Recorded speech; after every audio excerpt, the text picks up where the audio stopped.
वासुदेवाय चालू। श्री डोंगरे जी महाराज की जय। श्री सुखदेव जी महाराज की जय। ओम श्री भागवत भगवान जी महाराज की जय। ओम नमो भगवते वासुदेवाय। हरे कृष्ण कृष्ण कृष्ण हरे हरे, हरे राम राम राम हरे हरे। ओम श्री गणपति महाराज की जय। विघ्नेश्वराय वरदाय सुरप्रियाय लंबोदराय सकलाय जगत्पिताय नागानराय श्रुतियज्ञविभूषिताय गौरीसुताय गणनाथ नमो नमस्ते। ओम श्री गणपति महाराज की जय। हनुमान जी महाराज की जय। श्री सोमनाथ महादेव की जय। भारत माता की जय। पूज्य श्री डोंगरे जी महाराजना चरणों में वंदन साथे, सुखदेव जी महाराजना चरणों में वंदन साथे अपना प्रभु परमात्माનું પ્રાકટ્ય થઈ રહ્યો છે અને ત્યારે શ્રી કૃષ્ણ પરમાત્મા ખૂબ સરસ રીતે આપણી કથા સાંભળે છે એવા ભાવ વંદના સાથે આજે ઓગસ્ટ મહિનાનો છેલ્લો દિવસ છે 31મી ઓગસ્ટ અને આજે વૃંદાવનમાં રાધે રાધે રાધે રાધે આજે રાધાષ્ટમી છે, આજે દુર્ગાષ્ટમી છે। આજે રાધાષ્ટમીનો બહુ ઉત્સવ છે ત્યાં વૃંદાવનની ધરતી ઉપર ગોકુળ અને મથુરા બરસાણા બધે બરાબર યાદ છે કે રાધાષ્ટમીના દિવસે જ આપણે ત્યાં વૃંદાવનમાં કથાનો શુભ શરૂઆત કરી હતી 2024માં। ખૂબ સરસ મજાની આ વૃંદાવનની ભૂમિ પાવન ભૂમિમાં આપણે પણ જ્યારે ડોકિયું કરી આવે ને રાધે રાધે રાધે કરીએ। આજે રાધેને કૃષ્ણને યાદ કરતાં કરતાં કૃષ્ણ કન્યાનું આજે પ્રાગટ્ય છે એ કથા તરફ આગળ વધીએ। સુખદેવજી મહારાજ કહે છે કે અનેક દેશમાં દુષ્ટ એવા રાજાઓ થયા છે। કંસ, જરાસંઘ, શલ્ય, શિશુપાલ, દંતવક્ત્ર એક એક દેશમાં પાપી રાજાઓ ઉત્પન્ન થયા છે। આ પાપી રાજાઓ લોકોને બહુ જ ત્રાસ આપવા લાગ્યા છે। કંસ એવો દુષ્ટ હતો કે જે બાપને મારે તો બીજાનું તો શું ન કરી શકે। પ્રજા બહુ દુઃખી થઈ ગઈ હતી। ધરતી વસ્તી બહુ વધી જાય, વસ્તી ખૂબ જ વધી જાય તો ધરતીને વજન લાગતું નથી, પણ પાપ વધી જાય ત્યારે ધરતી આ ભૂમિ છે ને આકુળ વ્યાકુળ થઈ જાય, ધરતીમાં અકળાયા છે। ગાય માતાનું સ્વરૂપ ધારણ કરી બ્રહ્મલોકમાં ગયા। બ્રહ્માદિક દેવો ધરતીને લઈને ક્ષીર સમુદ્રના કિનારે આવ્યા છે અને ત્યાં જઈને જગન્નાથ દેવાથી દેવ ઈશનું સ્તવી પુરુષ સુખદેથી એકાગ્ર ધ્યાન આદર્યું આદિનારાયણ પરમાત્માની સ્તુતિ કરી છે, પ્રાર્થના કરી। પ્રાર્થનામાં બહુ જ શક્તિ છે। જેણે ભોજન કર્યું છે તેને 5-6 કલાક ભૂખ લાગતી નથી। જે બરાબર પ્રેમથી પ્રાર્થના કરે છે એ 5-6 કલાક પાપ કરી શકે જ નહીં। કેટલાક લોકો મંદિરમાં ભક્તિ તો કરે છે પણ ત્યાં મંદિરમાંથી બહાર આવે એટલે ફરીથી પોતાના કામ શરૂ થઈ જાય। પાપાચાર, અત્યાચાર, ખોટું બોલવું બધું શરૂ થઈ જાય। બરાબર ભક્તિ કરે તો ભક્તિની અસર મન ઉપર 5-6 કલાક રહે છે। પ્રાર્થના છે એ પ્રેમથી કરો, ભગવાનના દર્શન કરતાં કરતાં કરો। પ્રાર્થના તો એવી નિષ્ઠાથી કરો કે ભગવાન અહીંયા જ બિરાજમાન છે, હું જે બોલું છું તે સાંભળે જ છે। મારે ડાબી બાજુ, મારી જમણી બાજુ, મારી સામે, મારી પાછળ, મારી ઉપર, મારી નીચે બધે જ ભગવાન બાજુમાં જ છે અને આ કથા, આ વાર્તા, આ પ્રાર્થના આ સાંભળે છે। જગતનો સંબંધ છોડીને તમે આ પ્રાર્થના કરો। જેને યાદ આવે કે હું પત્ની છું, પતિ છું, પિતા છું, પુત્ર છું, એ પ્રાર્થનામાં તન્મયતા કેવી રીતે કરી શકે। જગતનો સંબંધ મનથી છોડીને ભગવાનમાં તન્મય થઈને પ્રાર્થના કરો। આજે તો બધા જ દેવો ઋષિઓ પરમાત્માની પ્રાર્થના કરે છે, સ્તુતિ કરે છે અને આ પ્રાર્થનામાં બ્રહ્માજી પણ સરસ રીતે જોડાયેલા છે। બ્રહ્માજીને એવી બધી સરસ મજાની પ્રાર્થના થઈ કે પ્રાર્થના, એ દિવ્ય વાણી, એ દિવ્ય સ્તુતિ પરમાત્માને ખૂબ જ ગમી ગઈ. આપણે પણ સરસ મજાની વિષ્ણુ ભગવાનની સ્તુતિ કરીએ તો ભગવાનને મજા આવશે. આજે રવિવાર છે અને આજે ભગવાનનું પ્રાકટ્ય થઈ રહ્યું છે, ત્યારે વિષ્ણુ ભગવાનને મનાવીએ કે હવે આ જગતમાં અત્યારે આપણા દેશમાં ઘણો બધા દુષ્કર્મ, અત્યાચાર, પાપાચાર, હિંસા, મારામારી, દેકારા, ધબાધબી થઈ છે. હવે તમારે અહીં આવવાનો સમય પ્રગટ થઈ ગયો છે, અવસર. હવે તમે અવસર શોધો અને જલ્દી આ ભારત દેશની ભૂમિ ઉપર પધારો, એમ કરીને આપણે પ્રાર્થના કરીએ વિષ્ણુ ભગવાનને. ખૂબ સરસ રીતે આંખ બંધ કરીને એ પ્રાર્થના બ્રહ્માજી કરી રહ્યા છે, એ જ પ્રાર્થના આપણે કરીએ. ઓમ શાંતાકારં ભુજગશયનમ પદ્મનાભં સુરેશમ વિશ્વાધારં ગગનસદશમ મેઘવર્ણં શુભાંગં લક્ષ્મીકાન્तं કમલનયનમ યોગીમિત્યારગમ્યં વંદે વિષ્ણુ ભવભયહરં સર્વલોકૈકનાથં.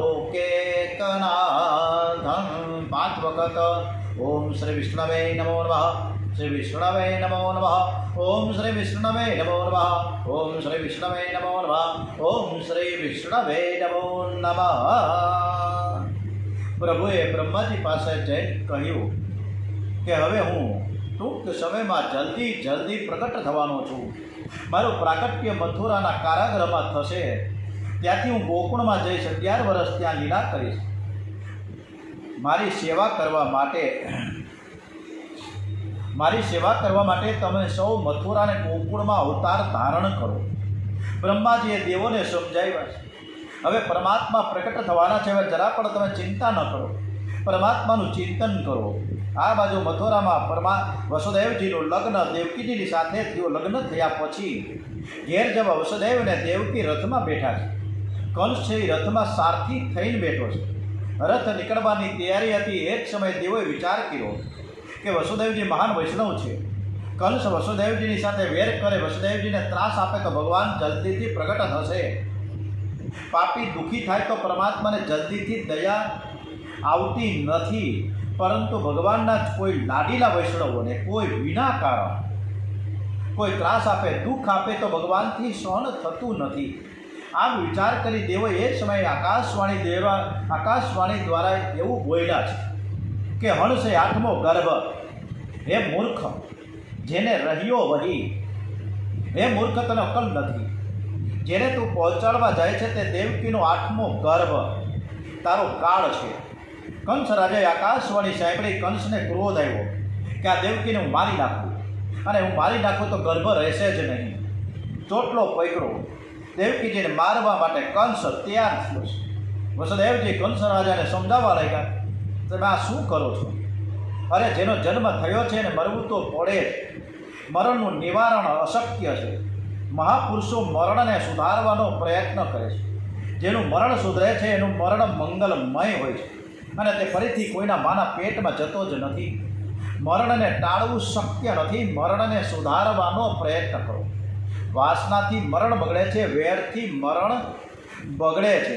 તમારા મનને વારંવાર સમજાવીને વાસનાનો વિનાશ કરો, વેરનો વિનાશ કરો. કોઈ પણ માણસ સાથે અણબનાવ થયો હોય તો એકાદ વાર તેને ઘેર જઈને જય શ્રી કૃષ્ણ કરીને આવો. મિચ્છામી દુક્કડમ, હમણાં જ મિચ્છામી દુક્કડમ ગણેશ ચતુર્થીના દિવસે સરસ મજાનું મિચ્છામી દુક્કડમ માફી આપણે કહી. વેર રાખીને મરવું નહીં, એટલે મરણ તો નિશ્ચિત છે. અને આમાં બહુ સરસ મજાના એટલા વિચાર મંથનમાં સરસ મજાનું એક લખાણ ઓટોમેટિક એક પ્રેરણા છે કે કોઈ પણ દેશમાં, ભારત દેશથી બહાર બીજા કોઈ કન્ટ્રીમાં આપણે જઈએ ત્યારે આપણી પાસે પાસપોર્ટ હોવો જોઈએ. પણ ખાલી પાસપોર્ટથી ન ચાલે, વિઝા પણ જોઈએ. અને વિઝામાં કોઈ નિશ્ચિત કરેલ સમય હોય છે કે 6 મહિના હોય, 3 મહિના હોય, 2 મહિના હોય, એમ.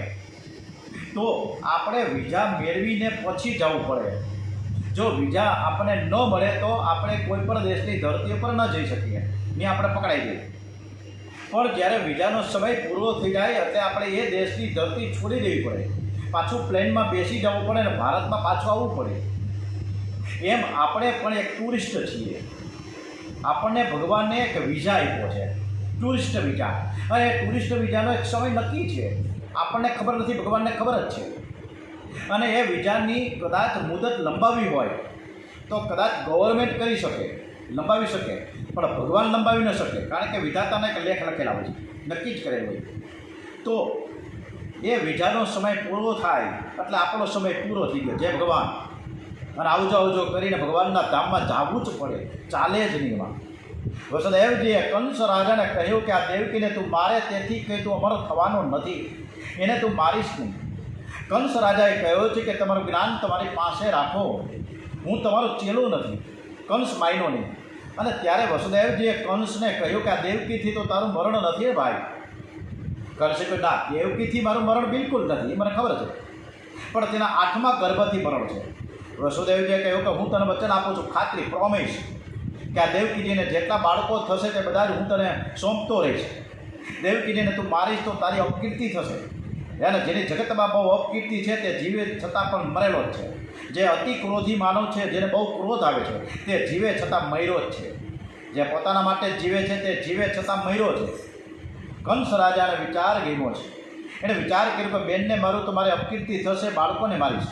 આમ વસુદેવજી કંસને વચન આપીને દેવકીને કંસના ત્રાસમાંથી છોડાવીને ઘેર લઈ આવ્યા છે. કેટલાક દિવસો પછી દેવકીને ગર્ભ રહ્યો, બાળકનો જન્મ થયો છે. બાળક બહુ સુંદર હતું. વસુદેવજીને સ્મરણ થયું છે કે મેં કંસ રાજાને વચન આપ્યું છે. વસુદેવજી અંદર ગયા, એણે બાળકને ઉઠાવ્યો. દેવકીજીએ રડવા લાગી, મારો ભાઈ તો કાળ જેવો છે, બાળકને મારી નાખશે. વસુદેવજીએ કહ્યું કે મેં વચન આપ્યું છે, મારા પાપ કરવું નથી. વસુદેવજીને પાપની બહુ બીક લાગતી. કોઈ માનવીને બીક રાખશો નહીં, પાપની બીક રાખજો. જે પાપની બીક રાખે છે, પવિત્ર જીવન ગાળે છે, તેને ઘેર પરમાત્મા પધારે છે. વસુદેવજી બાળકને કંસના દરબારમાં લઈને આવ્યા છે. કંસની આગળ બાળકને મૂક્યો. બાળકને જોતાં કંસનું હૃદય થોડું તો પીગળ્યું. અરે આ માત્ર 1 દિવસનું બાળક વાસુદેવ ઘેર આવ્યો અને હું જાણતો પણ નહોતો, અને સામેથી આવીને મને બાળકને ધરી દીધું. આ ધન્ય છે વસુદેવજીને કે મને આપેલું વચન સત્ય કરવા માટે આ બાળક લઈને આવ્યા છે. વસુદેવજીનો સત્સંગ થયો, કંસની બુદ્ધિ સુધરી. મારે પાપ કરવું નથી. આકાશવાણીએ તો કહ્યું છે કે 8મો ગર્ભ એ જ મારો કાળ છે. આ તો પહેલો દીકરો છે અને મારવાથી મને શું મળવાનું છે? કંસ રાજાએ વસુદેવજીને કહ્યું કે આ બાળકને તમે ઘેર લઈ જાઓ. 7 બાળકો ઘરમાં રાખો, મને વાંધો નથી, 8મો મને આપી દેજો. વસુદેવજી રાજી થયા, બાળકને લઈને પાછા ઘરે આવ્યા.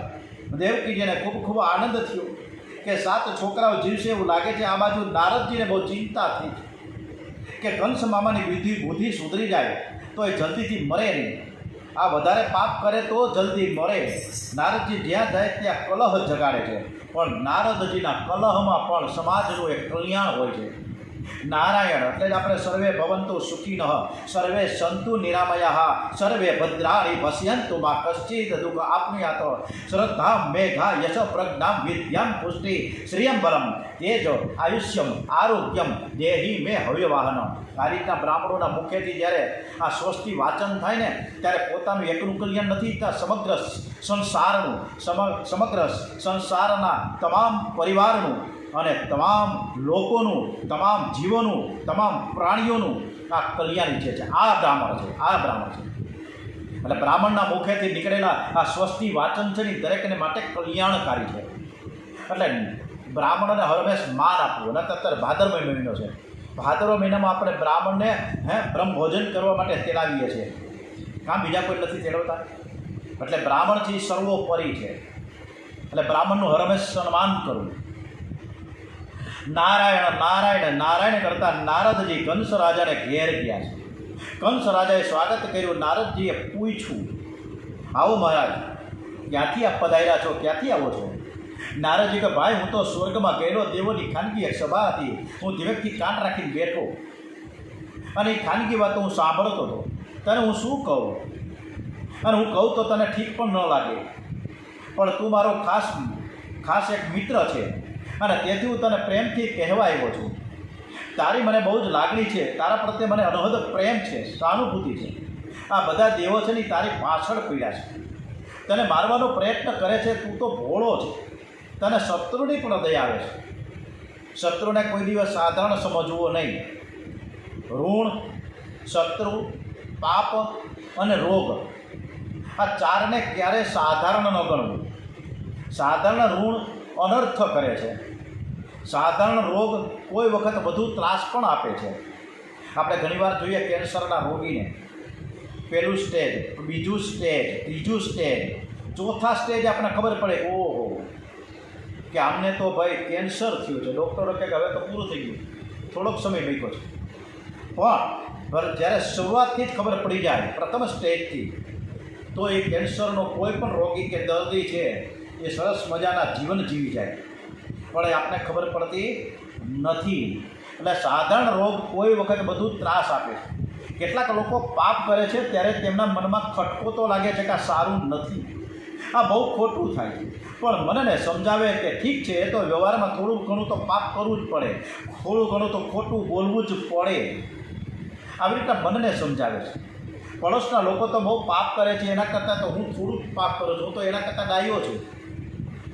માનવ પાપને સાધારણ સમજે છે.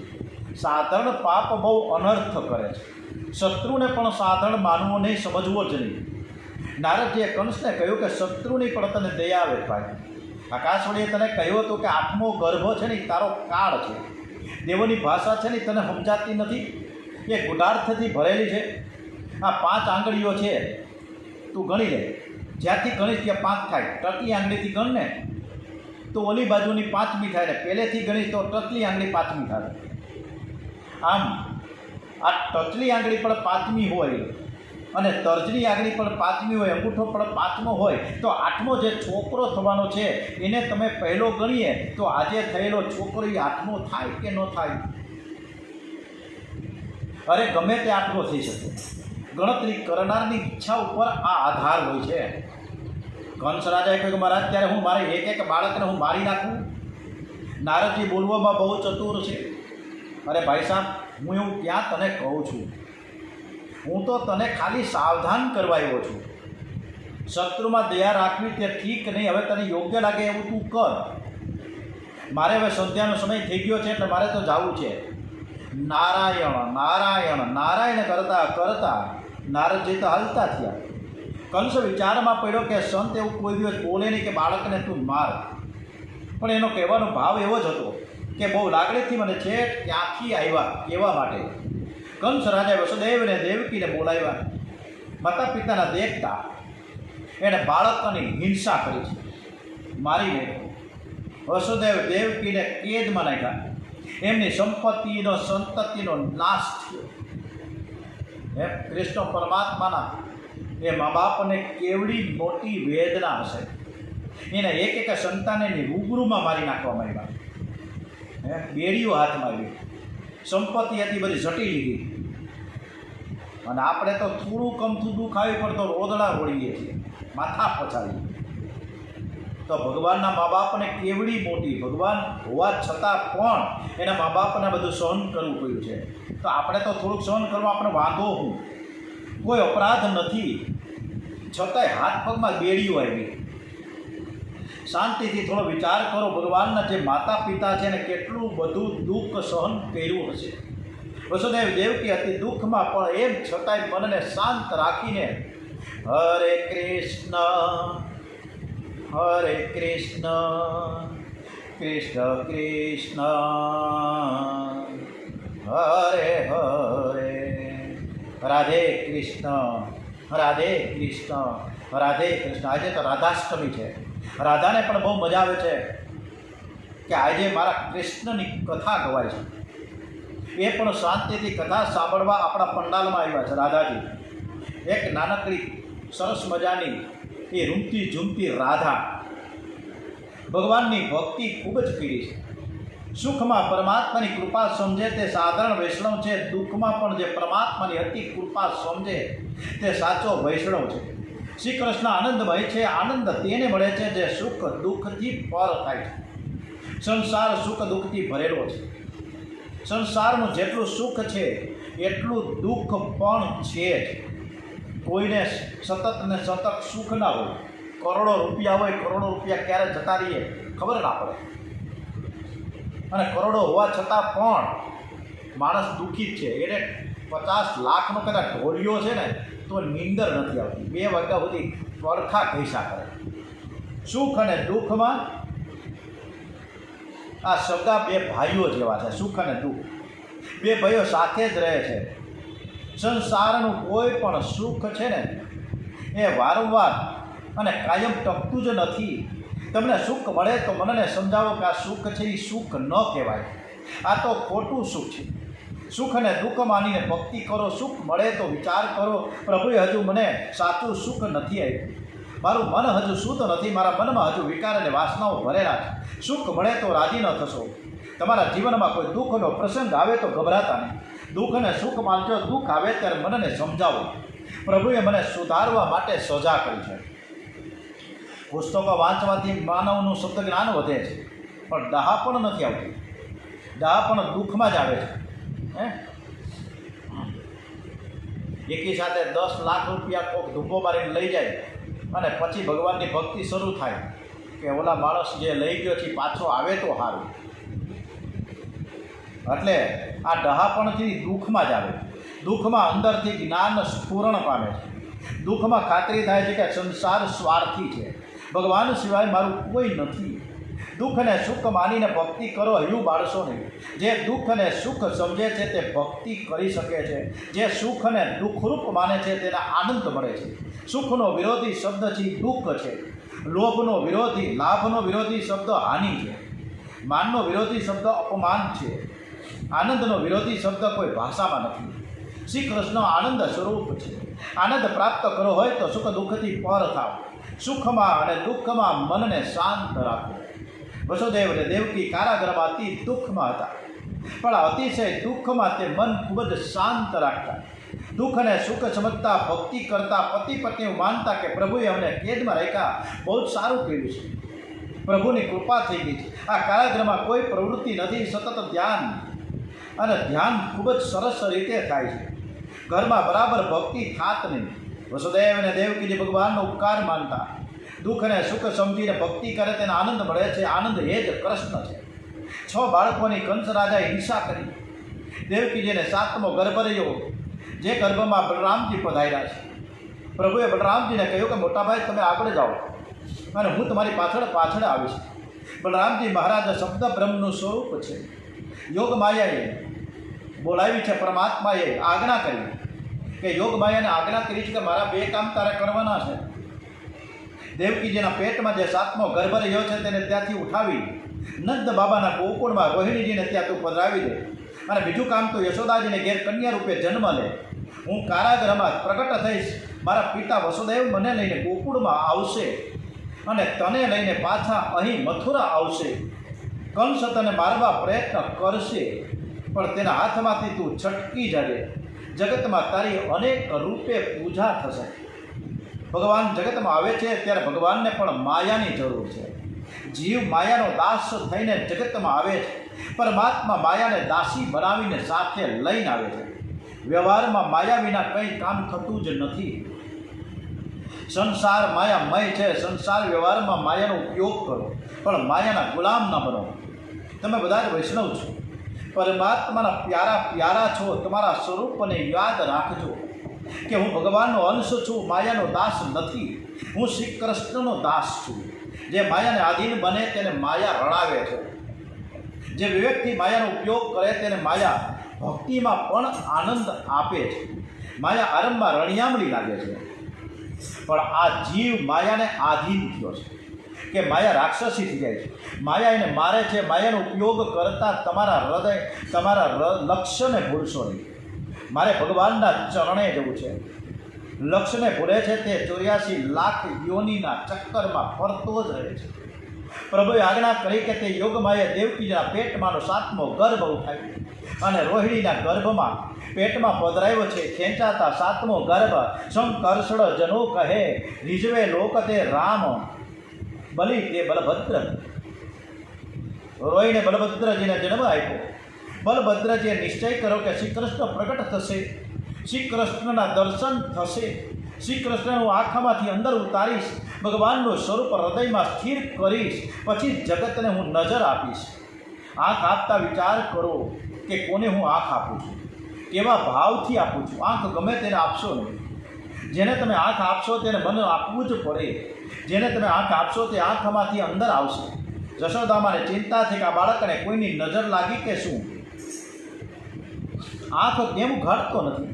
એમણે સાંડિલ્ય ઋષિના ધર્મપત્ની પૂર્ણમાસીને બોલાવ્યા છે. તમે બાળકની કંઈક નજર તો ઉતારો, આંખ કેમ ઘડતો નથી.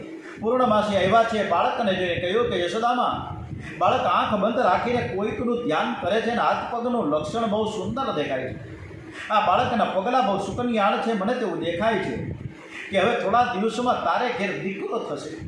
યશોદાજી હાથ જોડે હાથ સુધી પણ ઘણા પ્રયત્નો કર્યા, પણ કંઈ સફળતા મળતી નથી. સફળતા મળી નહીં. હવે તો મારી 55 વર્ષની અવસ્થા થઈ ગઈ છે. હવે દીકરો થાય તો શું? મેં તો એવું માની લીધું કે ગામમાં જેટલા બાળકો છે મારા, એ બધા જ મારા જ છે. હવે દીકરો થાય એવી મને બિલકુલ આશા નથી. પૂર્ણવાસી સમજાવે છે કે આ બાળક બહુ સુકન્યાળ છે, આના પગલાં થયા છે, તે તારે ઘેર દીકરો થવો જ જોઈએ. આખું ગામ નંદ યશોદાને આશીર્વાદ આપી રહ્યા છે. નાનકડું ગોકુળ ગામ છે. નંદ બાબાને સર્વની સાથે પ્રેમ છે. મારા ગામમાં કોઈ ભૂખ્યું ન રહે, કોઈ ઉઘાડું ફરે નહીં, કોઈને ઘેર ઝઘડો ન થાય. નંદ બાબા બહુ કાળજી રાખે છે. જે સર્વને આનંદ આપે એને નંદ કહે છે. અને તેથી આખું ગામ નંદ બાબાને આશીર્વાદ આપે છે. તમારે ઘેર દીકરો થાય, જેને સર્વના આશીર્વાદ મળે એને ઘેર છે ને સર્વેશ્વર પધારે છે. યશોદા શબ્દનો અર્થ થાય છે કે સર્વને યશ આપે છે. કોઈને અપયશ આપશો નહીં. કોઈ કામ બગડે તો આપણા પાપથી બગડે છે, આપણા કામથી બગડે છે. કોઈ માનવ આપણું જરાય બગાડી શકતો નથી. બગડે તો મારા પાપથી અને સુધરે તો તમારા આશીર્વાદથી. આમ બીજાને યશ આપે તે ભગવાનને બહુ ગમે, બીજાને અપયશ આપે તે પ્રભુને ગમે નહીં. કોઈ કામ સારું થાય તો બધાને વંદન કરજો અને કહેજો કે તમારા આશીર્વાદથી આ બધું કામ પાર પડી ગયું છે.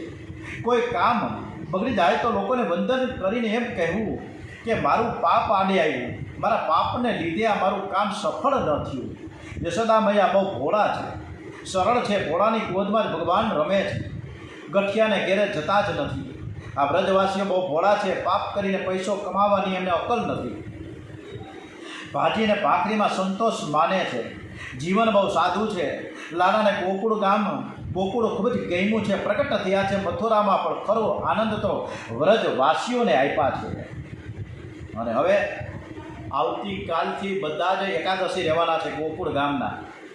આવતીકાલે નોમ છે, ખરેખર આવતીકાલે નોમ છે, પણ આવતીકાલે આપણે સરસ મજાના આ નોમના દિવસે ભગવાનનું પ્રાગટ્ય કરીશું. બધા જ ગોકુળના, બરસાનાના, નંદગામના, મથુરાના લોકો ભગવાનને આમંત્રણ આપવા માટે અને પ્રગટ થવા માટે સ્તુતિ કરી રહ્યા છે. અને સ્તુતિ એમને એમ નહીં, બધા જ નિર્જળા એકાદશી કરે છે. નાના બાળકથી લઈને મોટા બાળક સુધી આવતી 11 આપણે આ રીતના જ રહીશું. ભલે નિર્જળા ન રહે તો કાંઈ નહીં, પણ એકાદશી તો રહીશું જ. ત્યાં સુધી હવે આવતીકાલે નોમમાં આપણે ખૂબ સરસ મજાની આતુરતાપૂર્વક રાહ જોઈએ. ભગવાનનું પ્રાગટ્ય થઈ ગયું છે. બધા જ સજી ધરીને ખૂબ સરસ રીતે સવારના 8 વાગે અને માથે 5 મિનિટે તૈયાર રહેજો. આજે મહાદેવ, આવતીકાલે મહાદેવના પણ લગ્ન છે, શિવ અને પાર્વતીના, સાથે સાથે કૃષ્ણ ભગવાનનું પ્રાગટ્ય પણ છે. એટલે આપણે બધા જ ફૂલ અને ચોખા લઈને કાલે બેસું. ઓમ શ્રી કૃષ્ણ કનૈયા લાલ કી જય. ઓમ શ્રી દ્વારિકાધીશ કી જય. શ્રી ડોગરેજી મહારાજ કી જય. ઓમ શ્રી ગણપતિ મહારાજ કી જય. શ્રી સોમનાથ મહાદેવ કી જય. રાધે કૃષ્ણ, રાધે કૃષ્ણ, રાધે કૃષ્ણ. ઓમ નમો ભગવતે વાસુદેવાય. શ્રી ભાગવત ભગવાનજી મહારાજ કી જય. ઓમ નમઃ પાર્વતી પતે. હર હર હર હર હર મહાદેવ હર.